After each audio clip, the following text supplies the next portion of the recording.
Packed with more incoherent nonsense than a Michael Bay script, I'm Matt Straq. This is That Sports Show.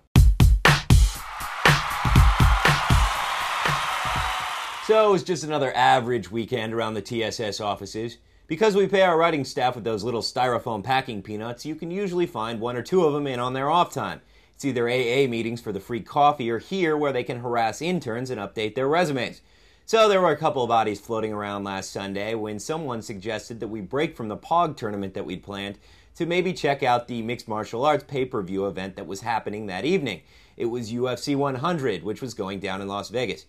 Right away we noticed two things. First, the pay-per-view price for the event was $44.95, and second, the vending machine in the studio lobby that the staff sucks quarters out of had been moved. So instead we figured we'd break up the POG tourney by beating out a show about what the event means for the ultra-violent sport of mixed martial arts.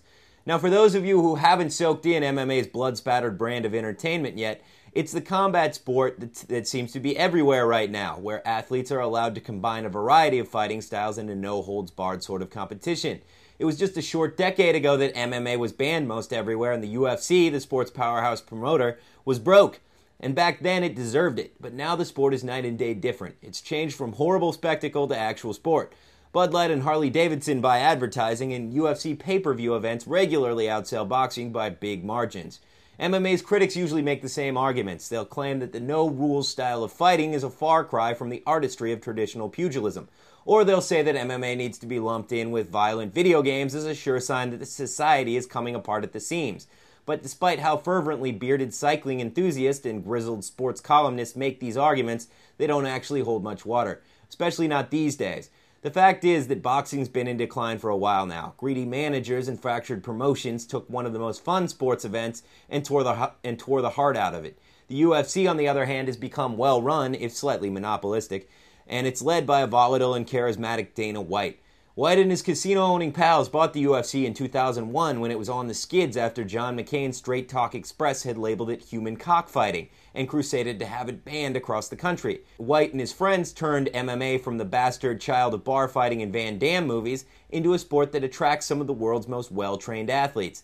And as for you MMA as a sure sign of the oncoming apocalypse types, aren't there other things you busybodies could be worrying about? Isn't there an errant nipple on television or a heavy metal band singing about Beelzebub that you can devote your energies to? MMA under the UFC these days requires that participants are exceedingly prepared before fights, and that means discipline. Though Dana White might not always be the most understated leader. You don't even know what the fuck you're talking about. And to write a story that says, oh, and here's a quote from a guy who wanted to remain anonymous because of fear of repercussions from the... Shut the fuck up. Any guy that won't put his name on it forever. First of all, whoever gave you that quote is a pussy and a faggot and a liar and everything else, whoever gave you that quote. Or maybe it's you, Loretta. Maybe you're the liar writing stories. Everything that comes out of your mouth is stupid, okay? Ugh, dick. Yeah, he has turned MMA from a disgusting spectacle packed with amateur ex-cons trying to extract pain to a league filled with elite fighters who train their whole lives for a chance to climb into the ring. Though MMA is probably going to remain a niche sport forever because of its violence, it is certain to remain. The gate alone at last weekend's fight was over $5 million, and though the numbers for pay-per-view aren't in yet, ESPN predicted 1.5 million buys, and at that too rich for our blood price of $45, though we couldn't afford it, there were plenty of people out there who aren't paid in packing materials who were able to plunk down the cash, recession or no. So UFC 100 was a signal flare to the civilized world that MMA is here to stay. And though our staffers are about as aggressive as a Yanni album, we don't mind that one bit. That's it for another episode. We'll see you next time on That Sports Show. There's been a British study that shows the British Journal of Sports Medicine suggests that your sport is 3 times as dangerous as prize fighting. And they in have what all way? the stats, 48 Kentucky. Where's the foundation? Where's the foundation? Right, There's never been a death or serious injury in 12 years. Here's a stat from the British Journal. 48 concussions per 1,000 fighters, as opposed to 19 per 1,000 for prize fighters. I mean, that's triple. That's almost triple.